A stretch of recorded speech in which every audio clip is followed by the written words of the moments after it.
And away we go. It is a nightcap. It is the nightcap, not a nightcap. It is the nightcap right here on Bearcat Journal, brought to you as always by our good friends at Galactic Fried Chicken. Visit www.galacticfriedchicken.com to download the app for Android, iPhone, and everything Galactic. I prefer the to the. The nightcap? Yeah, the makes me think of that stupid School Up 71. It's the nightcap. That's normally what I say. I said a nightcap. It's a nightcap. And that's not accurate. It's the nightcap. Anyhow, make sure you get down to Dayton, Kentucky.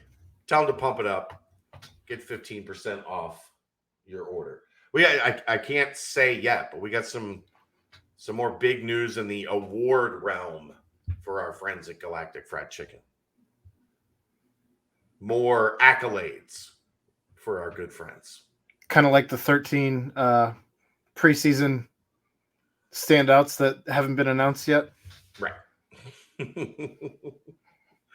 Sometimes you just got to wait. Patience is a virtue. All right, let's get the show on the road. The Bearcats with another commit. Stay hot. Stay hot, Luke Fickell. The Bearcats with another commit this morning. Ty Perkins of Ironton, who is a teammate of Trevor Carter. Pretty amazing in a school that has like 350 students. They have 2 football players committed to Cincinnati and 1 committed to Wisconsin. It's pretty good. It is pretty good. Football very seriously. Ironton. But Perkins, 6'3", 190 pounds. He camped on Thursday, picked up his offer Thursday at camp, called and let the staff know, talked to Luke Fickell last night and again this morning, and boom, boom, boom. And now Ty Perkins is in the fold for Cincinnati. We have him at 24/7, rated an 87, the number 23 player in Ohio. Aaron, that is 6 of the top 25 players in Ohio that are committed to the Bearcats. I don't know if you saw my tweet from earlier today, but I went back and looked at pre-Luke Fickell, looked at 2011 through 2016. 0 top 25 recruits. 0 top 25 players in the state of Ohio that signed with Cincinnati. And in this class alone, 6 and growing. They ain't done at 6. Just another solid addition. Another guy. We're not going to do it. We're not going to make the comparison. But lazy comparison. We're going to say you get guys that are 6'3" and athletic that play on the outside. Like that's what you're looking for boundary type receivers. Guys that can go up and high point the ball and make plays. And the more guys you can get with those measurables, the better chances you have to have an effective down the field passing attack. That's the Ty Perkins kind of role. If you looked, I mean, he's not very similar to Anthony Brown or Malik Elzy, 2 other kids that they've got coming in, or Aiden Green. He's got his own kind of profile, and I think there is definitely room for all of those guys in this class if they so desire. So, a lot of people are worrying. A lot of people have been conditioned that once UC starts getting in that 19-20 range to get uncomfortable about how many spots are left. There's no rules anymore. Other than the 85 scholarship limit, there's no rules anymore. Everybody relax. You can do whatever the hell they want, and they'll figure it out when it comes to signing day, and then when it comes to everybody reporting next June. Well, I would think the soft rule would be 25, right? Like, there's no rule; it's gone. I mean, I understand, but I for our purposes, that we would think that you're going to be somewhere around that 25 mark still, unless we saw some huge influx of people out the door. Well, that would be an outflux. Fair enough. Is that a word? I was having fun on a play on words, but I don't know if that's a word or not. That's not what you did there. It's an fine. exodus. An exodus. Ooh, an exodus. and that would involve some pretty significant changes anyway. So yeah. So yeah, I mean, I think what the reality is, there's an 85 scholarship limit. You don't want 30 freshmen. no, You just don't. Like, that's over a third of your roster, coupled with the fact that we have seen they are at the point now in the program where they're able to redshirt most of the previous class. So if you have 30 incoming freshmen and another 22 redshirt freshmen, then you're looking at well over half of your roster being freshmen or redshirt freshmen. It's not ideal. Get old, stay old, not get young, stay young. Like that's Right. not how it works. So yeah, I 25 is still, I think, a fairly safe 22, 25. This one might be a little bit larger. I think just what you're going to have to adjust to now is the fact that most everybody wants in. Most everybody is buying what Cincinnati is selling, right? You're going to have to learn to adapt and adjust to that being the case, to having your board of targets and being able to realistically say, we're going to be able to get most of them, because that's kind of where Cincinnati's at right now. So that's you can never have enough skill on the outside. That's where the game is going. That's why why do you see so many teams, and Cincinnati being one of the primary ones, but hell, the Bengals, this has kind of been their philosophy. Never enough defensive backs. Why do you think teams are doing that? Because everybody's passing the ball. Well, not just that. It seems to also be a spot where there's plenty of injury. Yeah, that too. I mean, because they're playing in space. Like, yeah, Mm-hmm. that's the nature of the beast. And they're sprinting 60 yards down the field all day. Right, but that's counterproductive to the point of talking about why they're taking a lot of wide receivers. The correction in the system is to take a bunch of defensive backs. Why? Because teams are passing the ball a ton. And in order to pass the ball a ton, you need a bunch of guys you can run out there at wide receiver. You got 3 primary wide receiver spots. Teams will go 4 wide quite a bit. Teams will go 5 wide quite a bit. That means you need 5, 6, 7, 8 guys that you're comfortable throwing out on the field at one time. And let's face it, Cincinnati's just now getting there in the Luke Fickell era. After the disaster that was Joker Phillips and his wide receiver room, and then Mike Brown coming in and remaking that whole thing. Mm-hmm. Like, you weren't incredibly deep the past 2 years at wide receiver. You had enough guys at the top where you were effective, sure, but you're just now getting to the point where there's like a legit, a couple of years ago, Chris Scott might have been a number 1 here. Yeah, I think that's totally fair. Also, keep in mind, Mike Brown spent some time in the league. He's not, he's no stranger to absurd talent.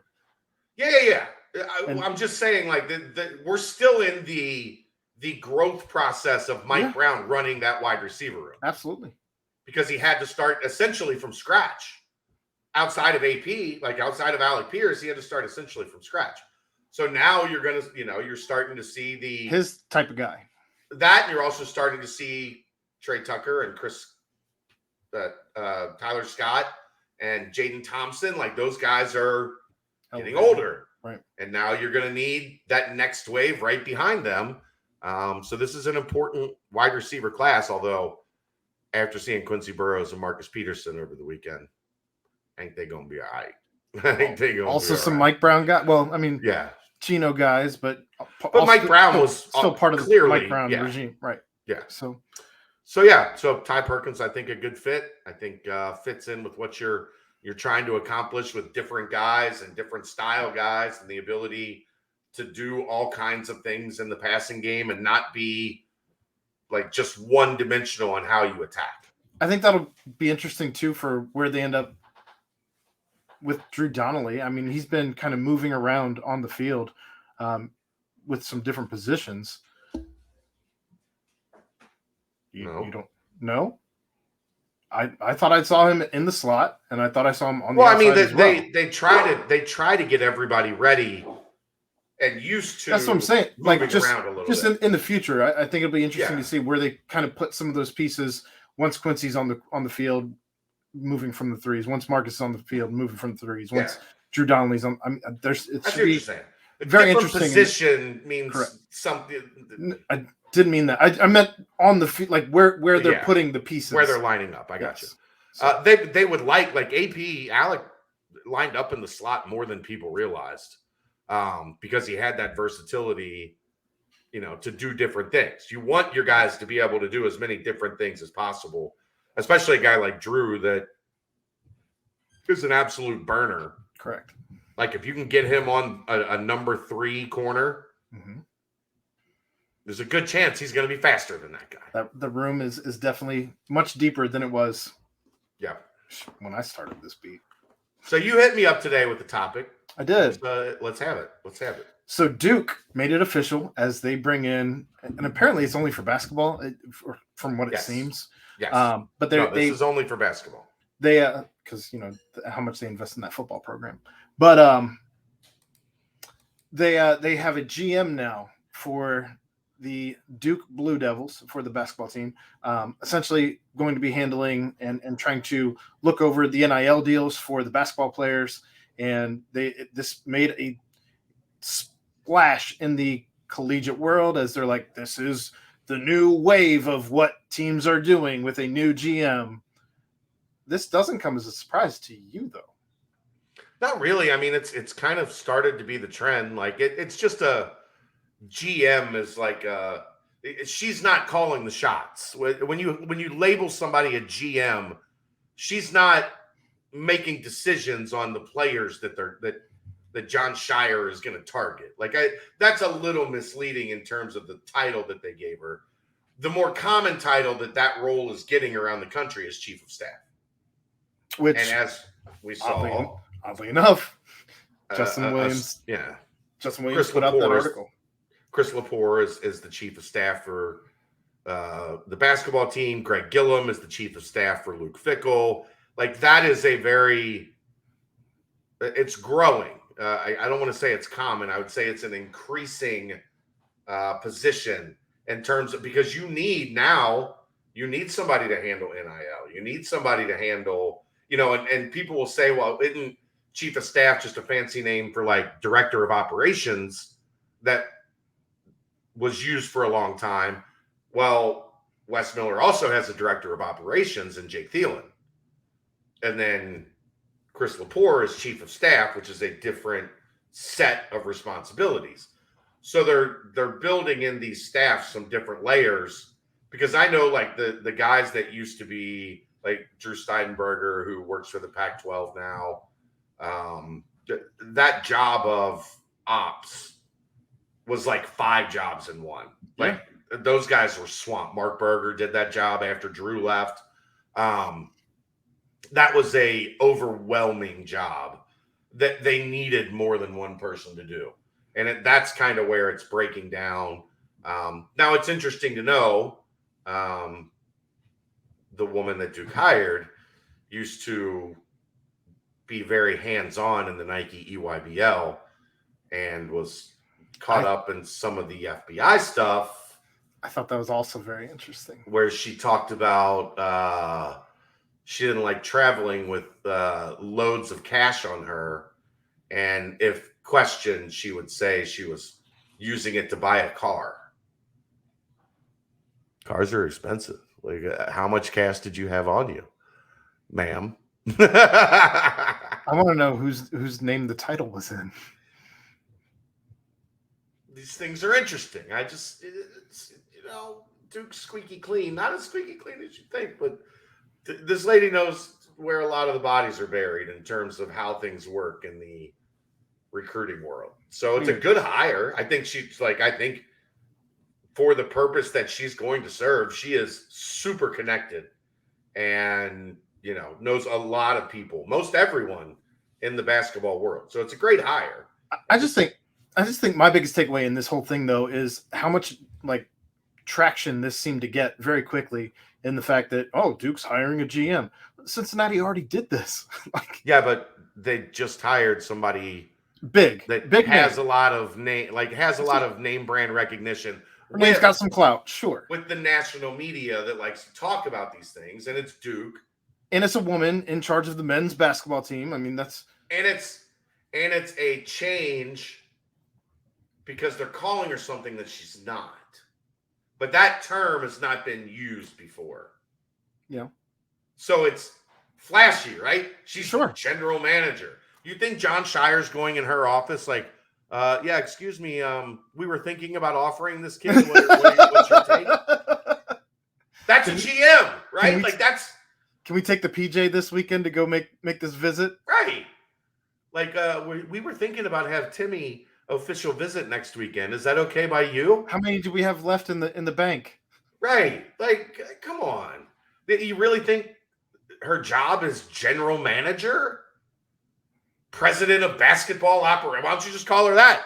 President of basketball operations. No, she's the chief of staff. She's handling the things that the chief of staff around the country are handling. Duke hiring a chief of staff, though, doesn't make headlines. Right. Duke hiring a GM. This is what John Shire just hired his boss. Because the GM is the boss of the coach. Come on. Just very interesting. I'm curious to see how many other teams hire chief of staffs versus hiring GMs. Curious to see if there's any other big names that emerge from everything with the FBI and Adidas. She's and Nike. In the clear, like. Oh, sure. No, I just want to know, like, how many of the people that were connected once upon a time to these under-the-table dealings start trickling into the NIL, and all of a sudden the NIL, which people are already talking about, is already dirtier than anyone anticipated, which is crazy to me that you didn't think that this was going to get murky real quick.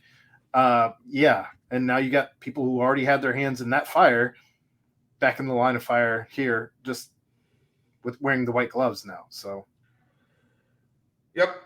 All right. Well, that's enough for the night. You've got PTP to get to, and I'm going to take a break. I've done a lot of content here over the past 48 hours or so. I might pop on depending on what you guys do, but probably not. That's it for the night. We'll see you tomorrow. It's the nightcap. We'll see you tomorrow for the BCJ pod too. Dave during dark, not after dark, but during dark. Going Wednesday, not Thursday. Yeah, we're going Wednesday this week, not Thursday, because that's more convenient for Dave while he's on vacation. So, see you tomorrow night. It's the nightcap brought to you by Galactic Fried Chicken right here on BearcatJournal.com. Sit.